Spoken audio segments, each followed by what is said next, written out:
brings about the most amount of good for as many people as possible. I mean, I still think as a society, as a human society, we have things and different sects in our society that agree with different things that others would find immoral that we don't stop. There are things across the globe that we don't stop that most people in the United States or in other parts of the established world would find as immoral, but we don't stop it.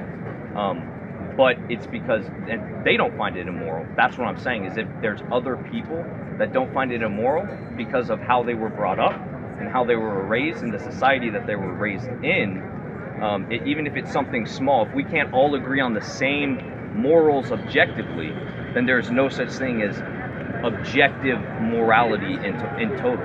If we can't all agree on every single moral, and we can't all share the same objective morality for all people, then how can you argue that there's an objective morality? Very, very simply. The professor who said to me, the only way that I can know something historically is if everybody agrees that this happened. And I had to look at that professor and say, you are so intellectually naive, it's scary. Just because someone denies that slavery happened in the United States does not mean that in reality slavery did not happen in the United States. And if you think that I got to get 100% agreement that slavery really did happen in the United States in order to believe that slavery happened, that is such a blind spot, it's incredible. Similarly, to say that racism is wrong only if everybody agrees that racism is wrong is so blind, it's scary. I better have the conscience and the intellectual wherewithal to realize that because God created her and him in his image, therefore racism is wrong. No, so what I'm and saying, I'm not in touch with reality. No, so what I'm saying is there are definitely things that are more good or more bad for society. There's such a thing as, that not having slavery is objectively the most good for as many people as possible. That one thing. But how can you argue that humans have objective morality or a gifted objective morality by a creator that created all humans? How can you argue that if all humans don't share the same morality? Because we have a free will. And at times I know what's good. And instead of doing what I know is good, I do the opposite. Sir, that's why I experience guilt. I know what's right very often. And instead of doing what I know is right, I do the opposite. And guess what? Part of the reason I feel so comfortable sharing that is, you're no different from me.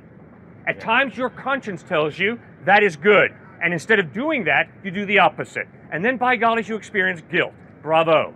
Now allow your guilt to wake you up to the fact that you know very well what's good at times, and you choose to do the opposite.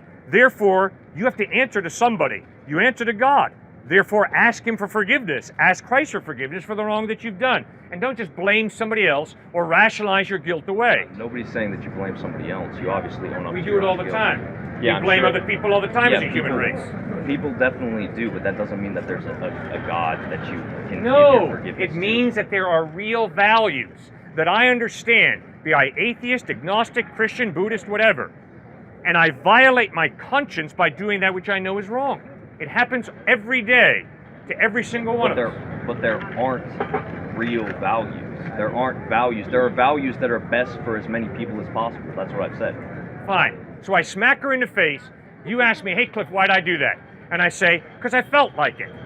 That's what I'm saying. That would bring about the exact opposite of the most good for as many people as possible. According to your definition. I hope you're not naive enough to think that Adolf Hitler did not know exactly what would bring Nazi Germany the most good. It was getting that economics machine back into gear because the Germans were suffering from poverty. And so Adolf Hitler had a very shrewd way of getting the Nazi economy back into gear. And guess what? It was evil. Totally evil. But if you're telling me that, no, Cliff, good and evil are really defined by culture, by a nation, then what he did was not evil. It was just a way to kick the German economy back into gear.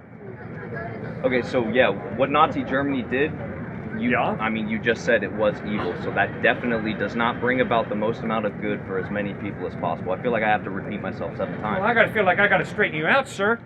You honestly think that the Nazis thought that gassing Jews was bad for Germany? You're gonna beat him up? I'm not gonna beat him up. He's a great thinker, okay? And I appreciate him so much thinking, okay? Thank you. Yeah. All right? But his thinking is so, it's scary. No, I mean, I'm not saying that. I do think that Adolf Hitler thought that that was what was best for Germany. I do think that he genuinely thought that. Now, what he thinks and what's the best for the most amount of people possible is not always the same thing. That's what I'm saying. My argument is that if all people don't agree on all morals, which we have both agreed that they don't. Right. Okay, if all people don't agree on everything moral, then how can there be an objective morality? Very simple. That's objectively true for everyone. Very simple. This guy is of a different race than I am. It makes me feel better about my whiteness to be racist towards him. Now, if you're going to tell me that it's wrong, I'm going to tell you take a hike. Because my identity, my self-image, is based on being superior to him. I'm standing here saying that's a humongous tragedy on my part. Because in reality, he is just as valuable as I am. Not because I'm a white intellectual at UT, but because he's created in the image of God. He has an innate value because he's a human being. He's not a cockroach. He's not an ant. He's not just a material part of the evolutionary cycle. He's a human being created with a soul. And therefore, if I dump on him, that is evil. And guess what? I can get a bunch of white guys to agree with me in my racism. It doesn't make it right just because a social contract is made by a bunch of white guys that say white supremacy, whites are better than brown, than black, than Asian. I'm standing here saying, you know, hopefully, objectively, that that is wrong. Why do you know that? Because this man is not an accident. He's a human being created in the image of God.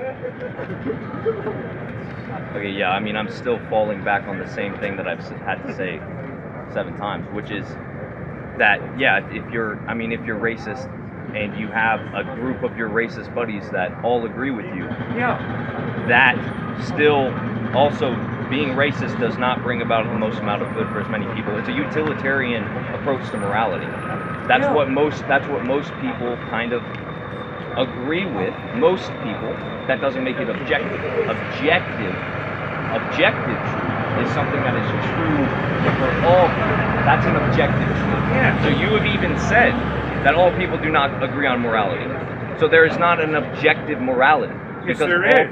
It's an objective morality that because we have a free will, we contradict. What I'm saying is, if I have a racist attitude towards him, if I have a sexist attitude towards her, I am wrong. I am wrong. Why? Because racism is a denial of his value, and sexism is a denial of her value. So, you say that there's an objective morality, and that's one of the proof facts or whatever, that's why there is a God, right? Well, then how do you explain the change in morality over time since we started, like, as humans, and morality has changed over time to where we are now? And to me, that's not objective morality. That is subjective morality. Okay. Because it changes. All right. And how can you, like, so we're talking about objective morality now, or are we talking about all the way over time? Because I agree with what he's saying. I think he's doing a great argument because, like he said, not everybody has the same morals as somebody else. It's all subjective. It's not objective. Okay. And I'm standing here saying, I don't care if I get 10 people to agree with me that white is superior to brown. That is objectively wrong.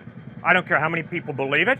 I don't care if the Dred Scott decision in the U.S. Supreme Court insists that white folks are much more invaluable than black folks because they're just 3/5 the value of white folks.